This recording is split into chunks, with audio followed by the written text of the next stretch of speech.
Class के अंदर मैंने सबको कह रखा है, इवन मैं मेरे फोन को इसीलिए उस पर फ्लाइट मोड पे डालता हूँ, तो भी पता नहीं कॉल कहाँ से क्यों आ गया। चलिए मैं ये कह रहा था कि हमारे पास में अगर x1 x2 x3 xn, अगर n मेरे पास में डिफरेंट x है, मीन्स अननोन वैल्यूज हैं, अननोन पैरामीटर्स हैं, a1 a2 a3 an, ये मेरे पास में अलग अलग कोफिशिएंट है और टोटल मेरे पास में अगर m इक्वेशंस है, तो मैं m इक्वेशंस को सॉल्व कभी नहीं कर सकता हूँ जिसमें मुझे n वैल्यूज फाइंड आउट करनी है। लाइक मेरे पास में दो इक्वेशंस है जिसमें तीन मेरे पास में वेरिएबल्स है। तीन वेरिएबल्स कौन कौन से आ रहे हैं यहाँ पर? यहाँ पर आ रहा है x y z, x y z, और इक्वेशंस मेरे पास में कितनी है? ओनली टू इक्वेशंस है। Here I have only two equations, equation 1 and equation 2। दो इक्वेशन से मैं तीन पैरामीटर्स की वैल्यू नहीं निकाल सकता हूँ। दैट मीन्स ये जो कुछ भी मैंने लिखा है ये कब वर्क करेगा? जब मेरे पास में m और n दोनों की वैल्यू बराबर हो। m बराबर n होगा तभी मेरा इसका सॉल्यूशन निकल सकता है। ये यहाँ पे जो मैंने लिखा है m बराबर n अगर होगा तभी हम इक्वेशंस को सॉल्व कर सकते हैं, अदरवाइज हम इक्वेशंस को सॉल्व नहीं कर सकते। दैट मीन्स ये जो मेरा मैट्रिक्स A है, मैट्रिक्स A कितना है? m क्रॉस n का नहीं होना चाहिए। ये मैट्रिक्स किसका बनेगा? n क्रॉस n का मैट्रिक्स बनेगा, n रोज n कॉलम। ये कॉलम जो आ रहा है कॉलम मैट्रिक्स, ये n क्रॉस 1 का हुआ, ये कॉलम मैट्रिक्स n क्रॉस 1 का हुआ। देन अब x बराबर क्या है? a inverse b। x का ऑर्डर कितना आ रहा है या x की साइज n क्रॉस 1 और a इनवर्स b, इसकी साइज क्या आ जाएगी? इसकी साइज यहाँ से निकल गई n क्रॉस 1, n क्रॉस 1। तो कॉरस्पॉन्डिंग अब दो मैट्रिक्स बन गए, मैट्रिक्स x और ये मैट्रिक्स हो गई मेरी मैट्रिक्स c। तो मैट्रिक्स x के कंपोनेंट और मैट्रिक्स c के कंपोनेंट दोनों बराबर है। कब बराबर होंगे? जब दोनों की वैल्यूज, दोनों के एलिमेंट, इसका फर्स्ट एलिमेंट, इसका फर्स्ट एलिमेंट, इसका सेकंड एलिमेंट, इसका सेकंड एलिमेंट, दोनों बराबर होते ही मैं इनकी वैल्यूज को फाइंड आउट कर सकता हूँ। ये चीज मैंने अभी तक बोली थी, सुन लिए तो ठीक, नहीं सुनिए तो मैंने वापस बोल दी। अब आपको क्या लिखना है? ये तो आपने लिख ही लिया था। कंडीशन अब आप यहाँ पे लिख दीजिए, ये वाली कंडीशन कि if m is not equal to n then equations cannot be solved, and when m बराबर n then equation can be solved. Therefore the matrix A is m cross n, matrix X is n cross m, matrix B is n cross 1 and matrix C, इसको मैं लिख सकता हूँ matrix C, है ना? A inverse B को matrix C, so matrix C is again n cross 1. Then we can find the elements of matrix A corresponding by the corresponding elements of matrix C. ये चीज अभी तक मैंने बोली है।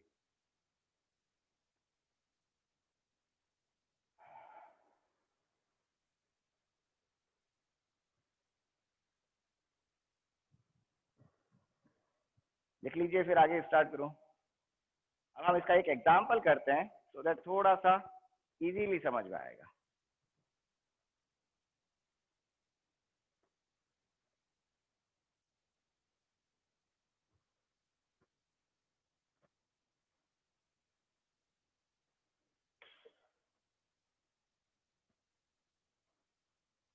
ओके, तो अब एग्जांपल लेते हैं एक। मुझे बोर्ड साफ करना है, तब तक अगर आप लिखना चाहो तो एग्जांपल है 3x1 minus x2 plus x3 is equal to 2। इसको एग्जांपल से करके देखते हैं।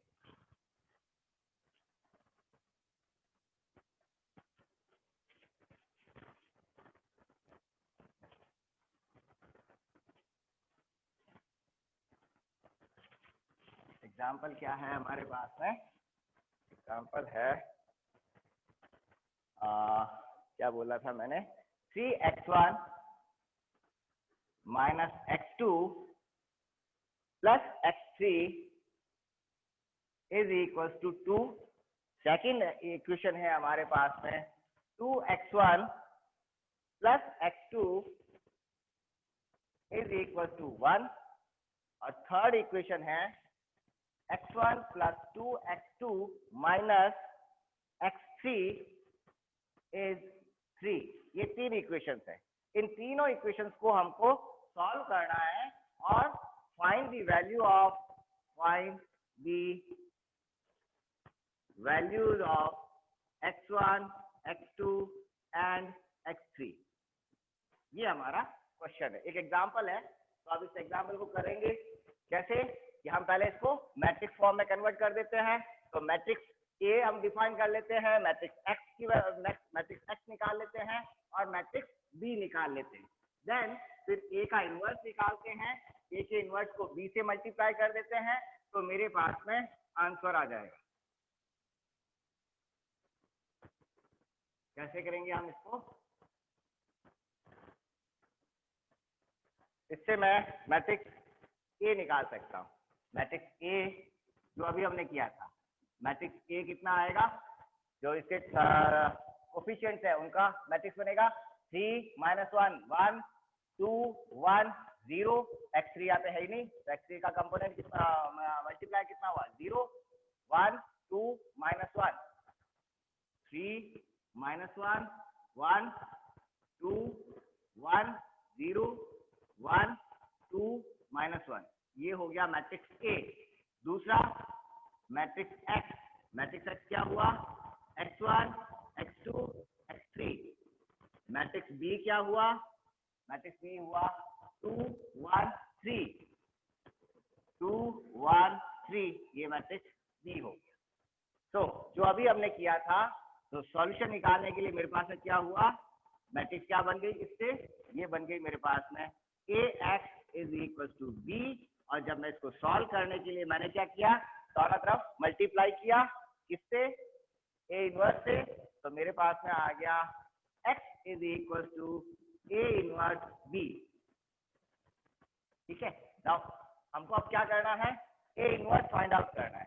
ए इनवर्स क्या होता है, जो मैंने पिछली बार बताया था, adjoint A divide by determinant of A, है ना।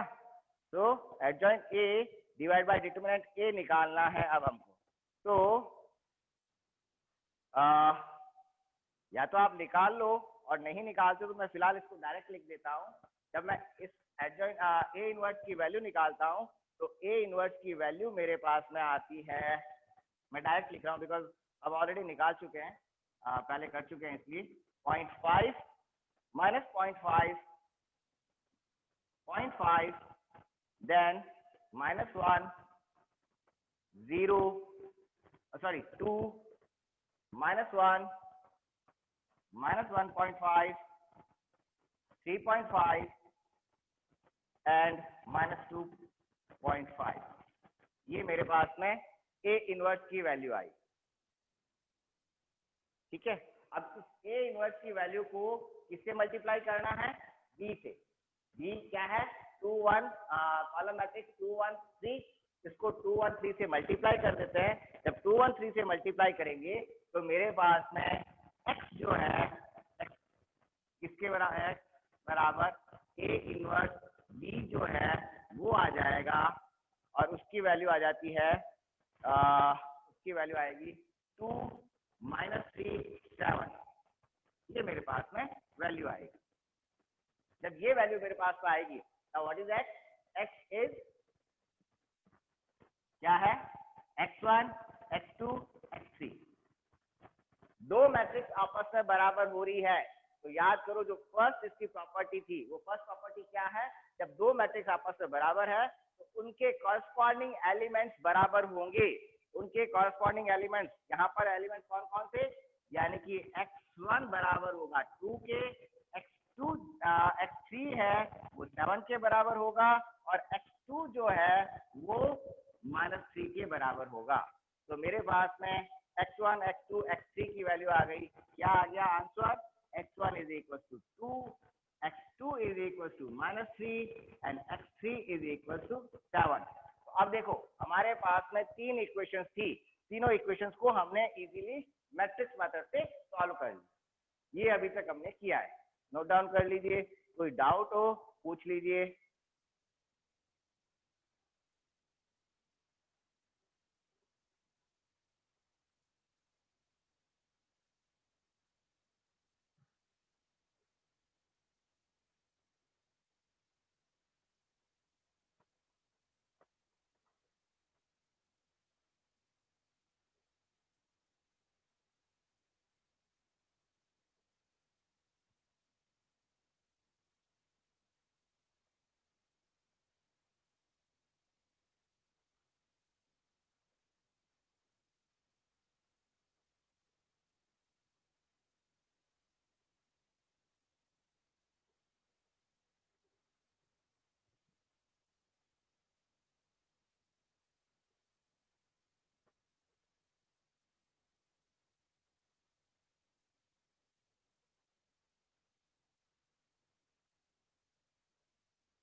हाँ ठीक है, गुड। नाउ नेक्स्ट,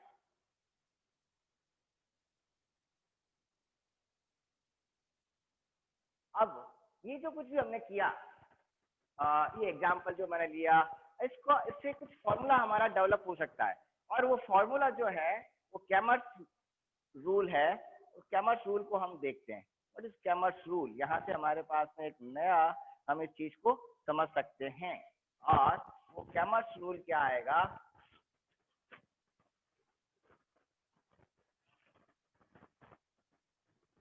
कि अगर मेरे पास में, मैं पहले दो मैट्रिक्स को, दो इक्वेशंस को सॉल्व करता हूँ, और उससे है एक, दो इक्वेशंस अगर मेरे पास में है तो हम उनको सॉल्व कैसे करते हैं, लाइक तो करते हैं हम,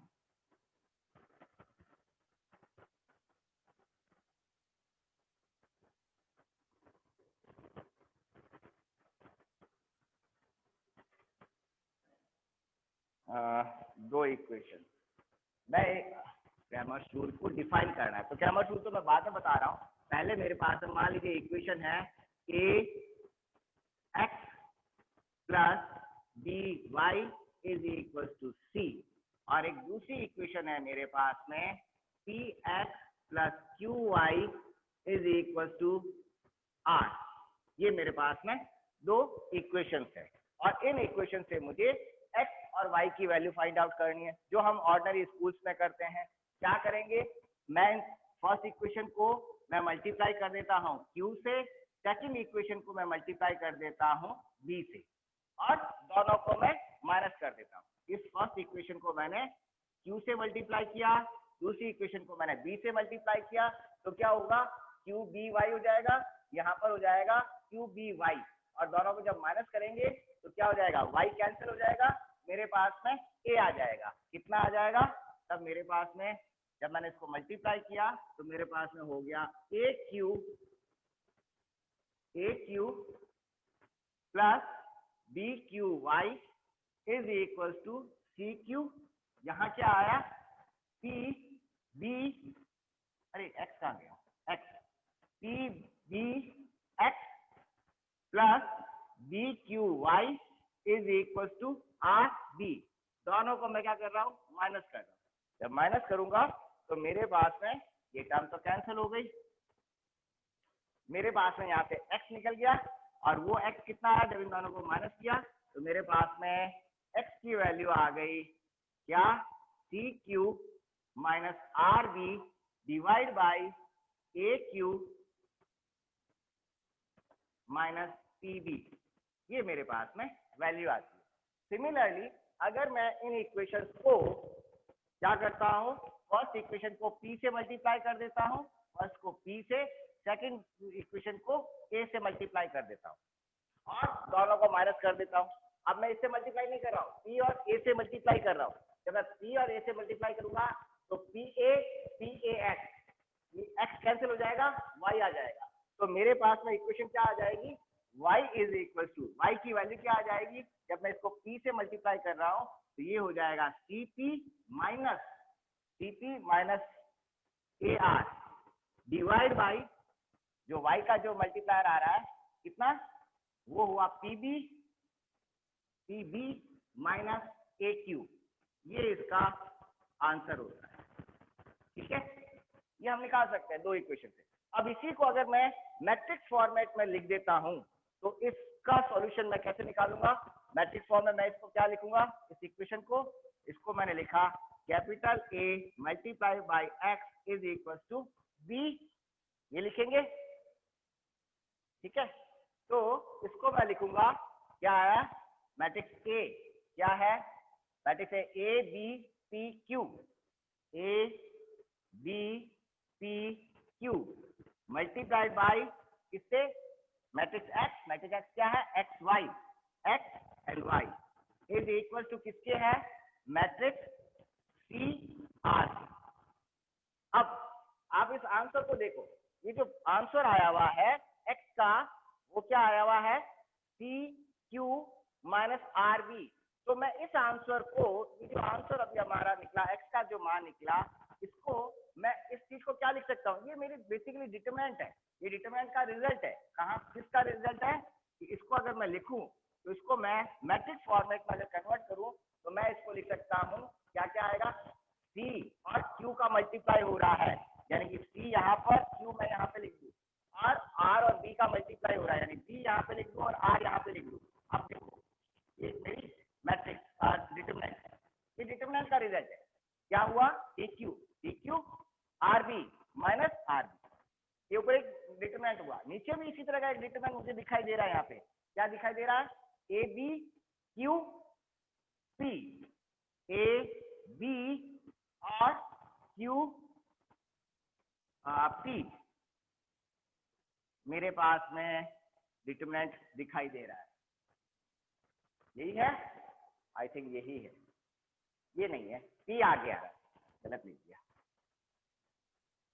पी क्यू है ना, ए क्यू माइनस पी बी, ये मैट्रिक्स। अब ऊपर वाला मैट्रिक्स देखो, ऊपर वाला मैट्रिक्स आपको यहाँ से मिल जाएगा, इससे भी मिल जाएगा, क्या कह रहा है, ऊपर वाले मैट्रिक्स के अंदर क्या आ रहा है, अगर मैं x का मान निकालना चाहता हूं तो मुझे ये जो वैल्यू है सी आर को एज इट इज रखना है, और x जो है x को भूल जाओ, पीछे क्या रहता है बी क्यू, तो बी क्यू और लिख दीजिए, यानी कि ये first row first column as it is आएगा, x को भूल जाओ, सेकंड कॉलम हो जाएगा ये बी क्यू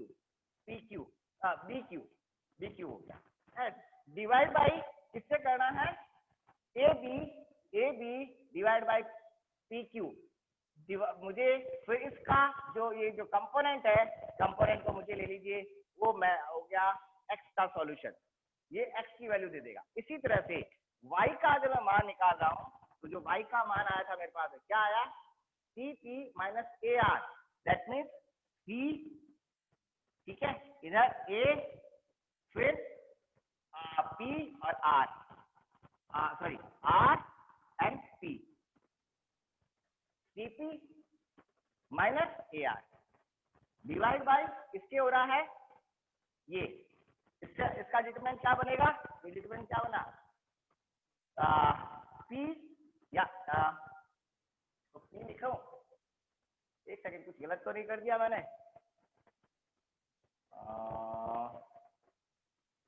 आई थिंक गलत तो नहीं है, इन दोनों को जब मैंने माइनस किया ये माइनस हो गया, इसको पी बी माइनस ए क्यू, हाँ गलत नहीं है, ठीक है, तो ये हुआ मेरे पास में,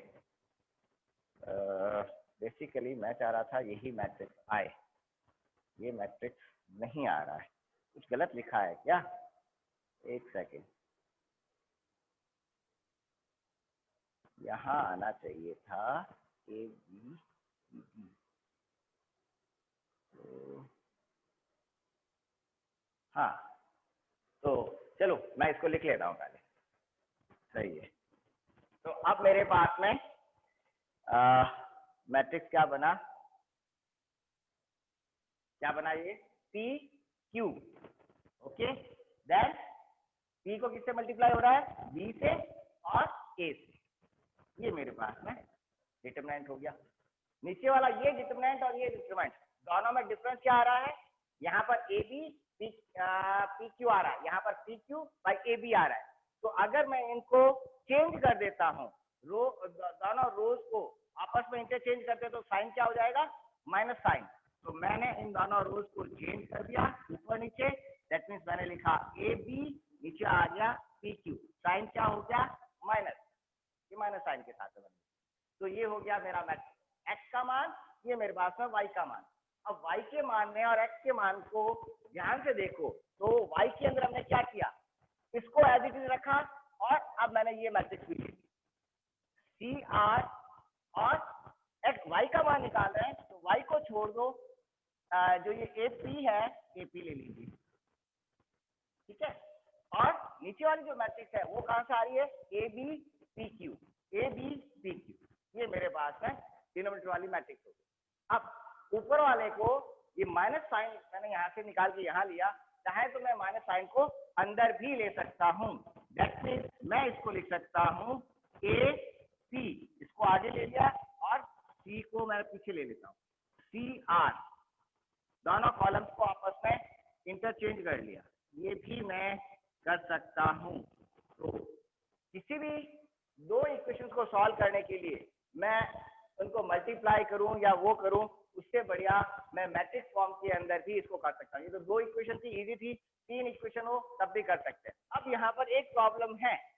एक प्रॉब्लम क्या आ रही है, चाहे यहाँ पर भी हो या यहाँ पर हो, दोनों केसेस में प्रॉब्लम ये है, या इसकी एक लिमिटेशन कह सकते हो, और वो लिमिटेशन ये है कि ये जो लोअर क्वांटिटी है, डिनोमिनेटर वाली जो क्वांटिटी है, वो डिनोमिनेटर वाली क्वांटिटी क्या है, जीरो नहीं होनी चाहिए।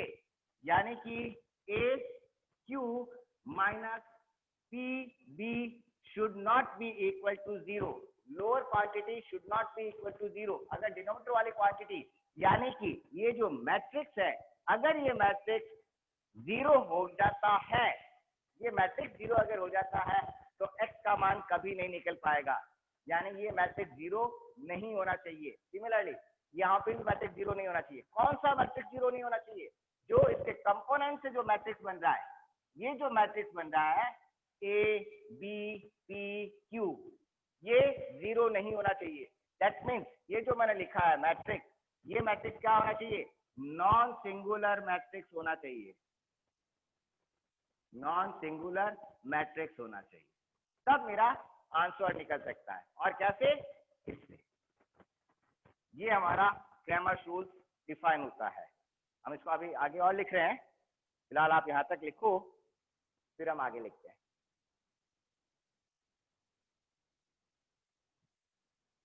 कोई डाउट हो पूछ लो।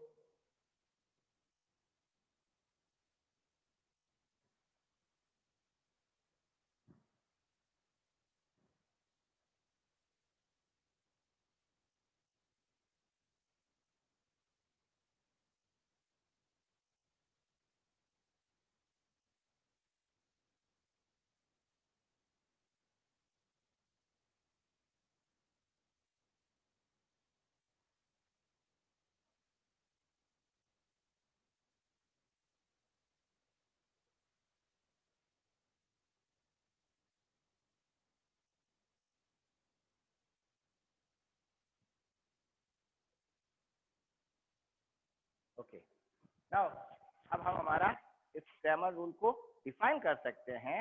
और क्रैमर्स रूल को मैं क्या लिख सकता हूं,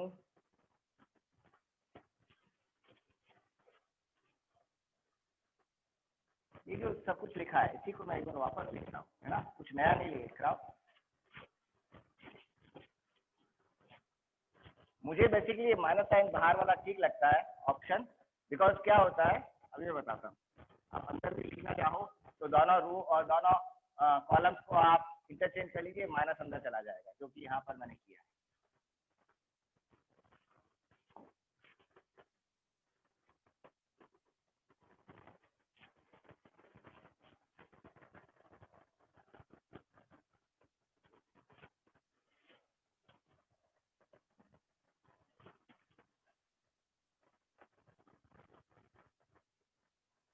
अभी हमने क्रैमर्स रूल क्या हुआ हमारा, क्रैमर्स रूल ये हुआ कि मेरे पास में अगर दो इक्वेशंस है, A X plus B Y is equal to C, और दूसरी इक्वेशन है P X plus Q Y is equal to R, तो इससे मेरा x निकल जाता है, और वो x का मान होता है मेरे पास में determinant of x divide by determinant.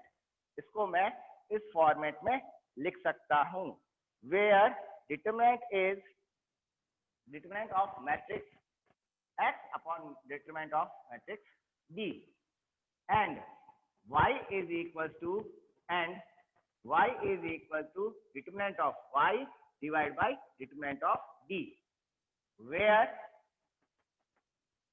dx जो मैट्रिक्स है वो मैट्रिक्स क्या आएगी, dx मैट्रिक्स मीन्स x को छोड़ दो, x को छोड़ दो, किसको लिखो CR, और ये जो y के जो मल्टीप्लायर है, y के जो कोफिशिएंट है, उनसे जो मैट्रिक्स बनेगी, दैट मीन्स मैट्रिक्स क्या बनी CR एज इट इज, और y के जो है इसको DQ, ये हो गया dx।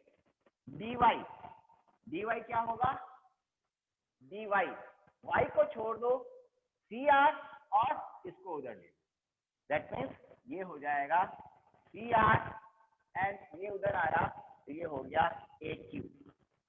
एंड मैट्रिक्स डी जिसको हम डिवाइड कर रहे हैं डिनोमिनेटर वाली मैट्रिक्स डी हमारे पास में क्या हो गई, मैट्रिक्स डी।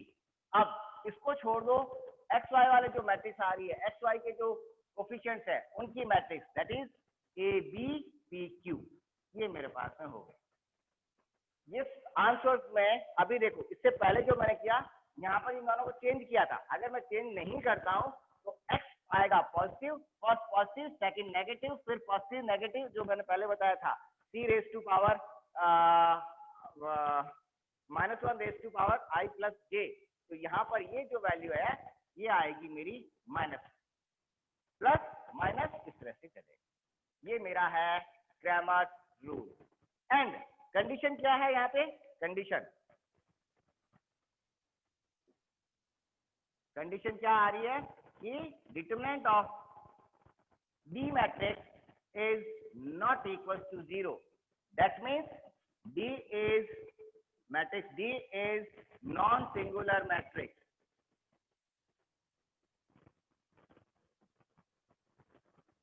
ये मेरे पास में इसका सॉल्यूशन आया। इससे हम अब सॉल्यूशन निकाल सकते हैं।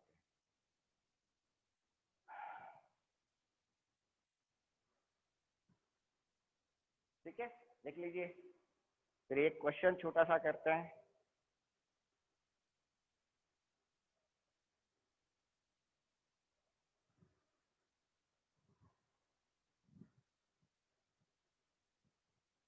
ठीक है, नाउ क्वेश्चन देखना पड़ेगा, क्या है कि न्यूमेरिकल वैल्यूज मुझे कभी याद रहती नहीं है। 2x, क्वेश्चन ये है, आप इसको सॉल्व करो, मैं बोर्ड साफ करता हूं तब तक। Question, solve the equations using Cramer's rule. 2x plus 6y is equal to -1 and दूसरी इक्वेशन है x plus 8y is equal to 2। इन दोनों इक्वेशंस को क्रैमर्स रूल से सॉल्व करो। ये जो अभी हमने क्रैमर्स रूल बताया है इससे सॉल्व करो।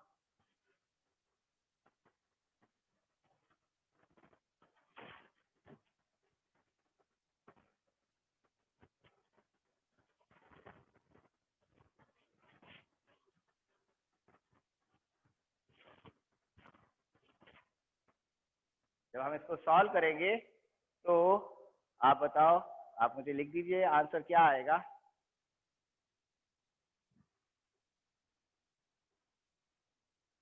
हमारे पास हम 3 मैट्रिक्स डिफाइन हो जाएगी और 3 मैट्रिक्स डिफाइन होने के बाद में मैट्रिक्स dx डिफाइन होगी। मैट्रिक्स dx क्या हो जाएगी, -1 2 6 8। मैट्रिक्स dy डिफाइन हो जाएगी। मैट्रिक्स dy क्या हो जाएगी, y को छोड़ दो, यानी कि -1 2 2 1।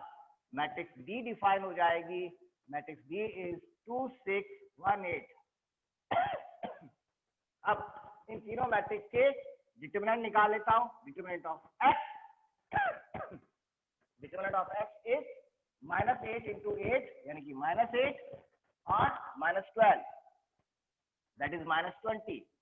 Determinant of y -1 -2 4, that is -5।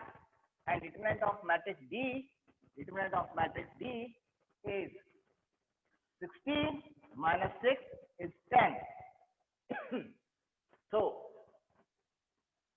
अब मैं क्या निकाल सकता हूं, x इज इक्वल टू क्या होता है, determinant of x divide by determinant of d, which is equal to -20 divide by d is 10, that is -2, and y is minus dy by d, and which is equal to -+5 divided by 10, which is equal to 1/2 और 0.5।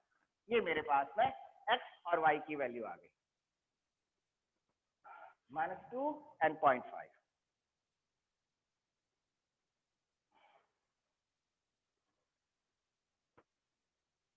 Got it?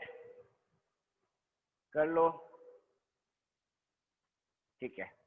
Now next, अभी तक तो हमने दो की बात की थी। अब अगर मेरे पास दो की जगह जो हमने स्टार्टिंग में किया था, एन मेरे पास में इक्वेशंस हो, दो इक्वेशंस की जगह अगर एन इक्वेशंस है, तब क्या करेंगे?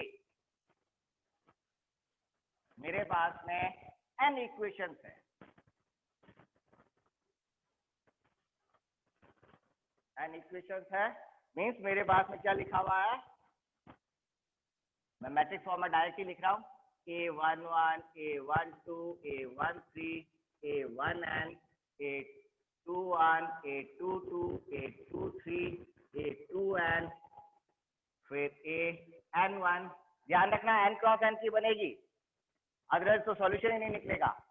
AN1, AN2, AN3 और ANN। एंड मैं डायरेक्ट मैट्रिक्स फॉर्म में लिख रहा हूँ, हम पहले इसको इक्वेशन फॉर्म में लिख चुके हैं, x1, x2, x3, xn is equal to b1, b2, b3, bn, ठीक है, bn, ये bn। तो अब इसको भी मैं डिटरमिनेंट, जो अभी हमने क्रैमर्स रूल से लिखा था, क्या हो जाएगा? क्रैमर्स रूल क्या कहता है? x1 निकालना है, तो x1 क्या हो जाएगा? Determinant of matrix d1 divide by matrix d। x2 क्या हो जाएगा? Determinant of matrix 2 d2 divide by matrix d। Determinant x3 क्या हो जाएगा? Determinant of 3 matrix 3 divide by d3 divide by determinant of matrix d। इसी तरह से xn क्या हो जाएगा? Determinant of matrix dn divide by matrix d। Now matrix d क्या है? ये मैट्रिक्स d, मैट्रिक्स d1 क्या हो जाएगी? d1, यानी कि इसको 1 को छोड़ दो, 1 की जगह क्या आ जाएगा? ये आ जाएगा, 1 की जगह इसको लिख लीजिए। देन जब 2 निकालेंगे, 2 को छोड़ दो, 2 की जगह इसको लिख लो। क्या किया? जब मैं d1 मैट्रिक्स निकाल रहा हूं, तो d1 मैट्रिक्स क्या हो जाएगी? अब यहाँ पे सारे पॉजिटिव ले रहा हूं मैं, क्योंकि मैं इनको आगे पीछे चेंज नहीं कर रहा हूँ, उससे मैंने सिर्फ समझने के लिए आगे पीछे चेंज किया। इसमें आपको जब d1 मैट्रिक्स निकाल रहे हो, तो ये जो है आपकी फर्स्ट कॉलम, इसको b से रिप्लेस कर दीजिए, तो ये मेरा d1 मैट्रिक्स आ जाएगा। और अगर मैं इसको सेकंड से चेंज करता हूँ, इसको मैं सेकंड से चेंज करता हूँ, तो मेरा यहाँ पर d2 मैट्रिक्स हो जाएगा। अगर मैं इसको थर्ड से चेंज करता हूँ, तो मेरा d3 मैट्रिक्स हो जाएगा, ये d3 मैट्रिक्स है। यहाँ पे आप प्लस माइनस साइन की जरूरत नहीं है, क्यों? क्योंकि मैं सिर्फ उसी कॉलम को चेंज कर रहा हूँ, बाकी कॉलम को आगे पीछे चेंज नहीं कर रहा हूँ, उसमें मैंने उनको आगे पीछे चेंज किया था। दैट मीन्स d1 मैट्रिक्स क्या हुआ मेरा? d1 मैट्रिक्स हो गया d1 b2 dot bn, a12 और a1n, a22, a2n, इस तरह से। दूसरा d2 जो मैट्रिक्स है, a वाला यू का यू रहेगा, a11, a12, a1n, और जो सेकंड है उसकी जगह क्या आ जाएगा? b। मैं इसको दूसरे कलर से लिख लेता हूँ, तो इसको भी मैं यहाँ पे दूसरे कलर से लिख लेता हूँ, तो ये हो जाएगा b1, b2, bn, यहाँ b1, b2, bn, बाकी एज इट इज रहेगा। a13, a1n, बाकी as it is a23, an3, इस तरह से बाकी वाले एज इट इज। देन इसी तरह से अगर मैं लास्ट वाला निकालता हूँ, लास्ट वाला bn निकालता हूँ, तो जो nth है इसको रिप्लेस कर दो b से, इससे b मैट्रिक्स से b के कॉलम से रिप्लेस कर दो। दैट मीन्स ये क्या बनेगा मेरा matrix? a11, a12, a13 dot dot dot a21, a22, a23 dot dot dot an1, an2, an3 dot dot dot, और सबसे जो लास्ट में आएगा कॉलम, वो कौन सा हो जाएगा? b1, b2, bn। डिटरमिनेंट होगा। यहाँ सारी क्वांटिटीज अब प्लस में चलेगी, क्यों? क्योंकि मैंने इन कॉलम को आगे पीछे शिफ्ट नहीं किया है, उस समय मैंने इनको आगे पीछे शिफ्ट किया था। कंडीशन अगेन यहाँ पर भी वही कंडीशन है, ये सॉल्यूशन तब निकलेंगे, सारे सॉल्यूशन तब निकलेंगे when matrix determinant of D is not equal to 0, यानी कि मैट्रिक्स डी ये जो है ये मैट्रिक्स क्या होना चाहिए? नॉन सिंगुलर मैट्रिक्स होना चाहिए, तभी मैं इसका आंसर निकाल पाऊंगा, अदरवाइज नहीं निकाल पाऊंगा। ठीक है, लिख लीजिए।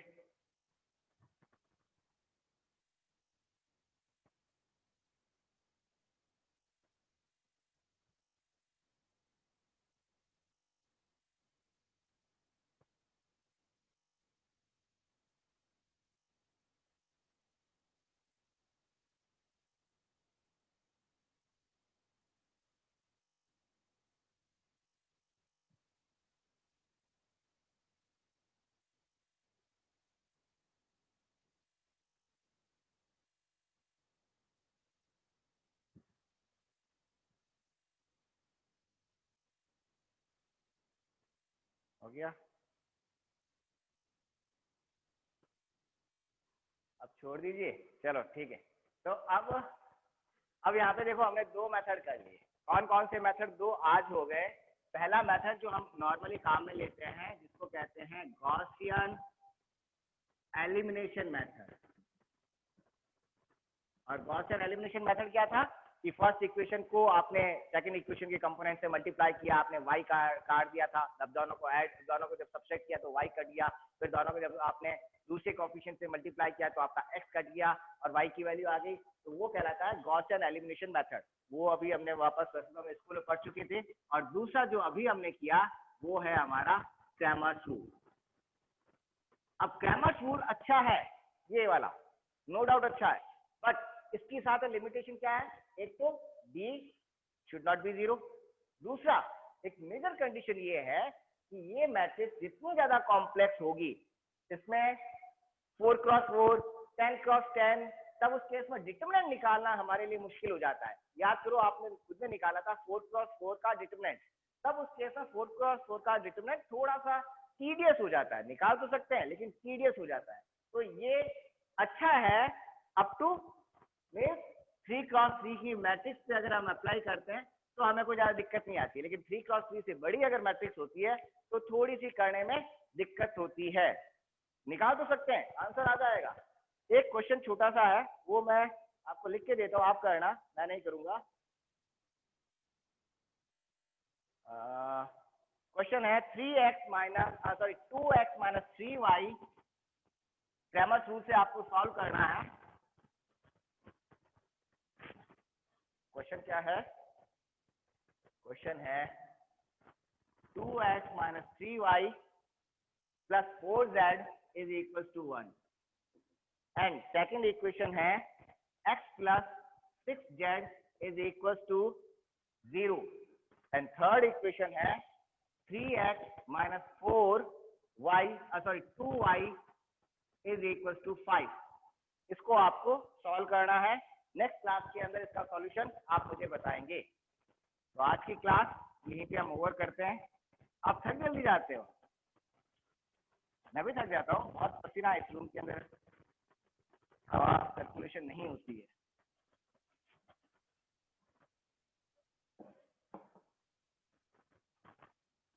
मंडे को आप मुझे इसका सॉल्यूशन बताएंगे और फिर मंडे को हम उसके आगे eigen value problem, eigen equation से भी इसको सॉल्व करेंगे। आइगन इक्वेशन बेसिकली इसी चीज से हम आगे निकालेंगे।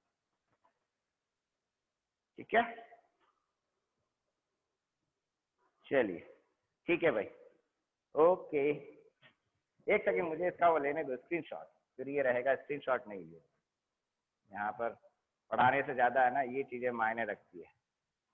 ठीक है, ओके।